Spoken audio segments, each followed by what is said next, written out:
मित्रों, नवनीत की चैनल में आपका स्वागत है। नवनीत की चैनल में आपको हिंदी प्रेरणादायक स्टोरी मिलेगी। नवनीत की चैनल को लाइक करें, शेयर करें और चैनल को सब्सक्राइब करना न भूलें। नमस्कार दोस्तों, स्वागत है आपका हमारी नई कहानी में। तो तैयार हो जाइए इस अद्भुत यात्रा पर जाने के लिए। कहानी को पूरा सुनिए और अपनी राय कमेंट्स में जरूर बताइए। चलिए, बिना देर किए शुरू करते हैं। तीन दोस्तों की अनोखी कहानी। जंगल के बीच एक सुंदर झील थी, जिसके पास तीन पक्के दोस्त रहते थे। मोती, हाथी, जो अपनी ताकत और धैर्य के लिए मशहूर था। चीकू, बंदर, जो अपनी फुर्ती और शरारतों से सभी का मन बहलाता था। और गुड्डू, लोमड़ी, जो चालाक और समस्या सुलझाने में माहिर था। तीनों की दोस्ती पूरे जंगल में मशहूर थी। लेकिन एक दिन अचानक इंसानों का एक समूह आया, जिन्होंने झील के पास के पेड़ों को काटना शुरू कर दिया और बड़ी-बड़ी मशीनों के जरिए झील का पानी निकालने की योजना बनाई, जिससे न केवल झील का पानी कम होने लगा, बल्कि जंगल के जानवरों के जीवन पर संकट छा गया, क्योंकि झील ही उनकी प्यास बुझाने और भोजन की आपूर्ति का मुख्य स्रोत थी। जब तीनों दोस्तों ने यह देखा, तो वे चिंता में पड़ गए और मिलकर इस समस्या का हल निकालने की ठानी। सबसे पहले चीकू ने ऊंचे पेड़ों पर चढ़कर इंसानों की गतिविधियों का निरीक्षण किया और पाया कि वे झील के पास एक बड़ा बांध बना रहे हैं, जिसके लिए वे पानी को रोकने की तैयारी में हैं। यह खबर सुनकर मोती ने कहा कि उन्हें इंसानों को सीधे रोकना होगा, जबकि गुड्डू ने सुझाव दिया कि पहले उनकी योजना को पूरी तरह समझकर एक ठोस रणनीति बनानी चाहिए, ताकि उन्हें जंगल से भगाया जा सके।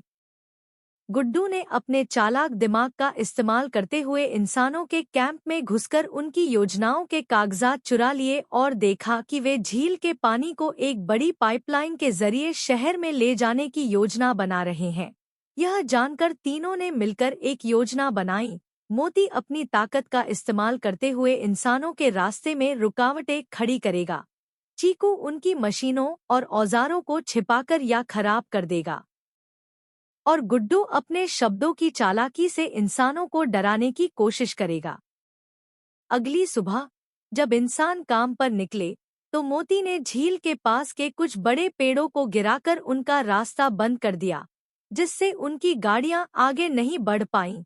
उसी दौरान चीकू ने उनकी पाइपलाइन के हिस्सों को काटकर झील में छुपा दिया और उनके कैंप के खाने पीने के सामान को बिखेर दिया, जबकि गुड्डू ने इंसानों के बीच झगड़ा कराने के लिए चालाकी से यह अफवाह फैला दी कि जंगल में कोई बड़ा खतरा मंडरा रहा है, जिससे इंसान आपस में ही बहस करने लगे और उनका ध्यान उनके काम से हट गया।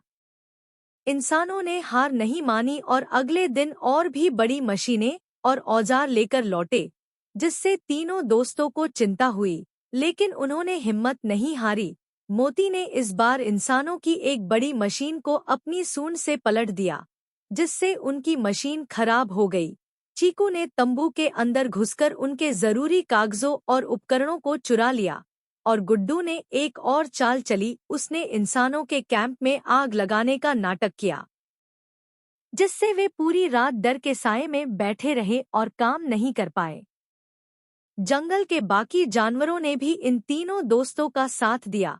पक्षियों ने इंसानों की गाड़ियों पर गंदगी फैलाई, खरगोशों ने उनके टायर चबा दिए और भालुओं ने उनके औजार उठाकर जंगल में छिपा दिए। धीरे धीरे इंसानों ने महसूस किया कि इस जंगल को जीतना उनके बस की बात नहीं है और यहाँ रहना उनके लिए खतरनाक हो सकता है। इसलिए उन्होंने अपना सामान समेटा और वहां से हमेशा के लिए चले गए। जंगल में इंसानों के चले जाने के बाद झील का पानी फिर से भरने लगा। जानवरों ने राहत की सांस ली और तीनों दोस्तों ने अपने समझदारी भरे प्रयासों से यह साबित कर दिया कि अगर दोस्त एकजुट होकर काम करें, तो किसी भी मुश्किल को हराया जा सकता है। और इस तरह मोती, चीकू और गुड्डू की दोस्ती और भी मजबूत हो गई, जो जंगल के बाकी जानवरों के लिए हमेशा प्रेरणा बनी रही। अगर आपको यह कहानी पसंद आई हो, तो इसे लाइक करें, शेयर करें और हमारे चैनल को सब्सक्राइब करें। साथ ही बेल आइकन दबाना न भूलें ताकि अगला अध्याय अपलोड होते ही आपको नोटिफिकेशन मिल जाए। आपके सुझाव और विचार नीचे कमेंट्स में जरूर लिखें। धन्यवाद।